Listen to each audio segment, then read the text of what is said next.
चाळीसगाव शहरात थरारक कारवाई. गुप्त माहितीच्या आधारे चाळीसगाव पोलिसांनी सिनेमे स्टाईल पाठलाग करत गुटखा वाहतूक करणाऱ्या MAG04 AQ 2543 क्रमांकाची आयसर गाडीचा जबरदस्त पाठलाग करत अखेर ओझर गावाजवळ गाडी पकडली आणि उघड झाला लाखोंच्या गुटखा तस्करीचा मोठा खेळ.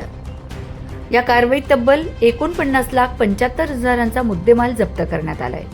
यामध्ये 96 गोण्यांमध्ये भरलेल्या सुमारे 37,75,000चा विमल गुटखा आणि सुगंधित तंबाखू तसेच 12 लाख किमतीची आयसर गाडी पोलिसांनी ताब्यात घेतली आहे. ही धाडसी कारवाई DYSP विजयकुमार ठाकूरवाड व पोलीस निरीक्षक अमित कुमार मणेळ यांच्या मार्गदर्शनाखाली PSI संदीप गुले आणि त्यांच्या टीमने हे ऑपरेशन यशस्वी केलंय. अन्न व औषध प्रशासनाच्या अधिकाऱ्यांनीही या कारवाईत महत्त्वाची भूमिका बजावली आहे.